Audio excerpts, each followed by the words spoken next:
Il y a des souvenirs d'enfance qui restent gravés au fer rouge, non pas par la gravité de l'événement en soi, mais parce qu'ils ont brisé à l'intérieur notre monde intime. Je vais vous raconter cette histoire. Il y a une petite fille et sa maman arrivent du supermarché avec des sacs. Elle en sort des cadeaux, et plus particulièrement des blousons, des teddy. C'étaient les blousons tellement à la mode à l'époque. Autour de cette petite fille, il y a une de ses sœurs qui a 1 an de plus qu'elle, une autre sœur qui a 3 ans de plus qu'elle, et un frère qui a 5 ans de plus qu'elle. Il y a aussi une grande sœur, un grand frère. C'est une famille nombreuse. Il y a 6 filles et 3 garçons. Mais les autres étaient plus jeunes ou adolescents. Bref, elle sort 3 blousons à la mode, sauf pour cette petite fille qui n'en a pas. Au début, personne ne s'aperçoit de rien. Tout le monde est là, joyeux, et même elle est partagée entre le sentiment de voir ses frères et sœurs heureux, mais elle qui n'a rien. Cette petite fille est juste à côté, elle regarde cette scène, elle partage cet enthousiasme, et en même temps cette sidération intérieure. Avec cette question, pourquoi moi je n'ai pas de blouson? La maman finit par remarquer, à travers le visage et l'expression de cette petite fille, qu'elle n'est pas bien. Elle va la voir et elle trouve une excuse. Que la petite fille se souvient pas vraiment parce qu'elle a occulté à ce moment-là face au traumatisme qui est en train de se produire. Mais elle lui promet qu'elle lui en achètera la semaine prochaine, que c'est prévu, et même elle précise qu'il sera encore plus beau que celui de ses frères et sœurs. La suite, peut-être que vous la devinez, elle n'a jamais été chercher un blouson la semaine suivante. C'était sûrement un mensonge pour apaiser l'instinct, apaiser cette petite fille, et donc la promesse n'a pas été tenue. Cette histoire pourrait l'attribuer à un caprice d'enfant, mais ce n'était pas le cas. Se cache un mécanisme de blessure d'enfance. Cette petite fille, c'était moi, et je me souviens exactement de la scène. Racontée de cette manière, on pourrait se dire « et ». Cela arrive à beaucoup d'enfants, et cela arrive à beaucoup de parents, qui peut-être n'ont pas réagi sans penser aux conséquences, qu'il n'y a pas de volonté de blesser l'enfant, mais qui pourtant va donner ce résultat, et beaucoup d'enfants qui n'ont pas eu ce qu'ils souhaitaient. La nuance, c'est que je n'ai pas demandé de blouson, mais que j'ai seulement vu mes frères et sœurs avoir quelque chose, et que moi j'ai été traitée différemment. Dès lors, on est dans le traitement différentiel dans la sphère familiale. Et cela, ça a des conséquences. Cela mène des blessures d'enfants qui se rejouent adultes. Mettons un peu d'éclaircissement sur cette problématique. En effet, l'enfant a besoin de trouver un repère. Le premier repère, bien évidemment, c'est la sphère familiale, puisque l'enfant naît au cœur d'une famille, peut-être avec des frères et sœurs, plus grands, voire plus petits ensuite, et des parents. Donc, les premiers repères qu'il va poser pour son équilibre, pour se construire, pour se créer des piliers de valeurs, qu'elles soient émotionnelles, qu'elles soient psychiques ou qu'elles soient corporelles, c'est à travers son environnement. Nous savons que l'enfant imite, observe et vient s'imprégner de ce qui va lui être véhiculé, de ce qui va lui être offert, consciemment ou inconsciemment d'ailleurs. Lorsque dans la sphère familiale, et ça peut être aussi la sphère scolaire, bien évidemment, un professeur qui ne vous aime pas, qui va vraiment mettre une différence de traitement entre vous et les autres élèves, mais d'une manière négative, d'une manière agressive, dans la punition, dans le reproche, dans le dénigrement, à travers peut-être le travail, les notes, ou peut-être un rythme d'apprentissage qui va être plus long que les autres, ou tout simplement parce que un dénigrement personnel à travers un physique, une religion, une culture, une nationalité. Ces différences de traitement amènent 4 mécanismes principaux qui continuent lorsqu'ils ne sont pas conscientisés puis déconstruits. Qu'est-ce que cela signifie déconscientiser? C'est-à-dire qu'on fait le pont entre mon mécanisme, comment j'interagis et ce que je vis avec la racine. Qu'est-ce que j'ai vécu dans l'enfance? Qu'est-ce qui s'est passé pour qu'aujourd'hui, ce mécanisme est encore présent?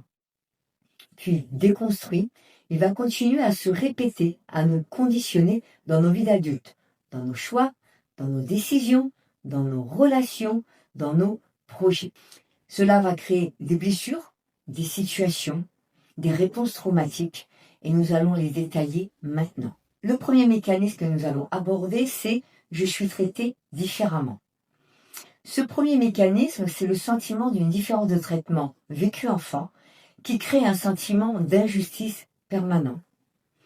En psychologie du développement, l'enfant qui se construit dans cette différence de traitement, dans un équilibre émotionnel, en psychologie du développement, l'enfant se construit comme le centre de son univers. Lorsqu'il perçoit qu'un frère ou une sœur, ou à l'école un camarade, reçoit plus, que ce soit de l'attention, des privilèges ou des objets matériels, son cerveau n'analyse pas cela comme une rupture logistique ou un oubli passager, mais véritablement comme une rupture d'équité fondamentale, dont il a besoin de se construire. Il a besoin de sentir qu'il est aussi important que les autres. Comme le théorisait la psychologue Alice Miller dans ses travaux sur l'enfance, ces micro-traumatismes du quotidien activent un état de vigilance chronique chez l'adulte. Cela se traduit par une impression constante d'être épié, de se comparer, de ce que les autres reçoivent. Donc on est sans cesse en alerte par rapport à vous, par rapport à nous. Et de chercher en permanence la preuve matérielle ou même la preuve émotionnelle ou physique que vous êtes moins considéré. Donc tout va devenir un point d'ancrage à cette différence de traitement. Et surtout, de s'apercevoir qu'on est moins vu que les autres. Cela, évidemment, ce mécanisme va nourrir encore plus le traumatisme. Le deuxième mécanisme, on est sur la valeur personnelle. Je ne vaux pas autant que les autres. C'est différent que le traitement. Le traitement, c'est le comportement des autres vis-à-vis de nous-mêmes. Là, c'est comment on ressent notre importance aux yeux des autres, mais comment on le ressent de notre valeur et notre relation avec nous-mêmes. Donc ce deuxième mécanisme découle directement du premier. Pour compenser ce sentiment d'indignité, on se met à se comparer sans cesse. En psychologie cognitive, c'est ce qu'on appelle le biais de comparaison sociale négative. Donc le cerveau va comparer à travers les autres, mais évidemment de manière négative. On ne va pas se comparer en disant « il est capable de faire ça, moi je suis aussi bien. S'il est capable de faire ça, moi je ne le suis pas. » La personne pense toujours que ce que font les autres est mieux, beaucoup mieux, plus valorisant, plus important. Ce n'est pas de la jalousie, attention superficielle, c'est une confirmation automatique et traumatique de son propre manque de valeur intérieure. Évidemment, le curseur a été posé à travers le traitement de différence. C'est ce que décrivait déjà Alfred Adler, le fondateur de la psychologie individuelle, lorsqu'il parlait de sentiment d'infériorité originelle. L'enfant conclut à tort, bien évidemment, que sa valeur intrinsèque est inférieure à celle de sa fratrie ou de ses pairs, et passe toute sa vie d'adulte à essayer de prouver qu'il a le droit d'exister. Le troisième mécanisme, c'est « je ne suis pas à ma place ». Il est très important et c'est souvent un mécanisme que tout le monde a dans ce genre de situation. Ce troisième mécanisme touche à l'appartenance. Et l'humain a besoin d'appartenir à un clan. C'est essentiel pour sa sécurité et sa survie. Ce sentiment de ne pas avoir sa place dans la fratrie se transpose directement dans sa vie d'adulte. Ça peut être aussi dans sa classe. En systémie familiale, la place de chaque enfant est cruciale. Lorsqu'un enfant se sent oublié, mis de côté ou non pourvu lors d'une distribution, même matérielle, ce qui était mon cas dans ce que je vous ai raconté au tout début de cette vidéo, son inconscient intègre qu'il est exclu du clan. Résultat, une fois grandi, que ce soit au travail, avec des amis, dans la sphère intime, même encore dans la sphère familiale, cette personne se sentira toujours à part, en décalage, avec l'angoisse et la peur sourde d'être rejeté à tout moment. Cela pousse parfois paradoxalement à l'isolement. On préfère s'isoler soi-même de peur d'être rejeté par les autres malgré un besoin viscéral de partager et de lien. Si tu te reconnais dans ces mécanismes et que tu souhaites aller plus loin, j'offre un scan émotionnel personnalisé. Ça dure 30 minutes, c'est gratuit.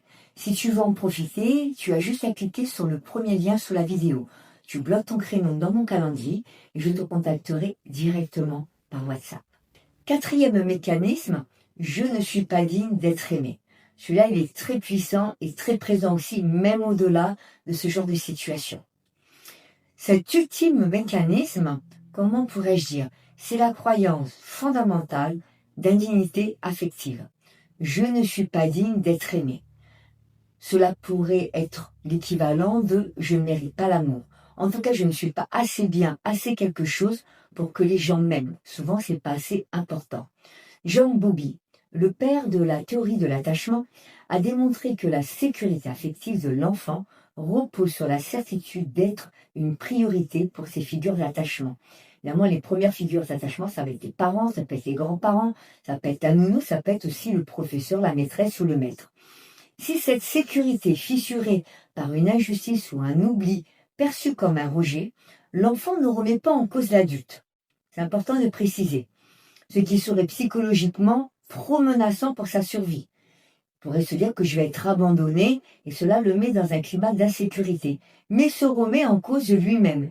Il se dit, si maman n'a pas pensé à moi, c'est parce que je ne le mérite pas. C'est parce que je ne suis pas assez important. Donc je ne mérite pas son amour. Je ne suis pas digne d'être aimé par elle. L'adulte. Cette croyance agit comme un filtre invisible. Lorsqu'évidemment l'enfant devient adulte. On doute constamment de son importance aux yeux des autres. On cherche désespérément une validation extérieure pour combler ce vide. Et on finit souvent par auto-saboter ses relations, par peur de perdre un amour que l'on s'interdit de recevoir parce qu'on s'estime incapable d'être aimé ou d'estimer mérité. Ces mécanismes que nous venons de voir, ce n'est pas de notre faute, ce n'est pas de votre faute.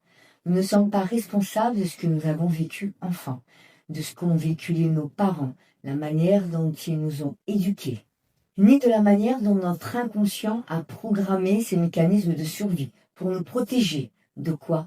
De la souffrance. Parce que l'enfant continue d'aimer ses parents, mais il va cesser de s'aimer lui. Mais en tant qu'adulte, nous devenons responsables de notre vie d'aujourd'hui.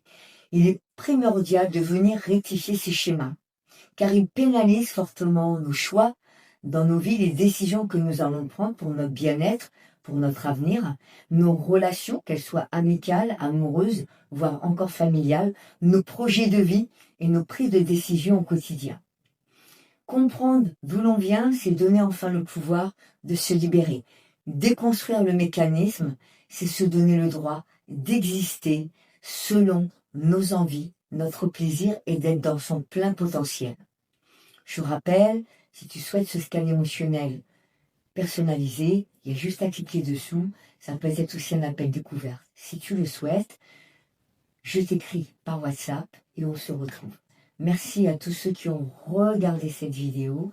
Merci de me soutenir en likant, en cliquant sur la cloche ou en partageant cette vidéo à quelqu'un qui a besoin de l'entendre. Je vous dis à très vite pour de nouvelles vidéos.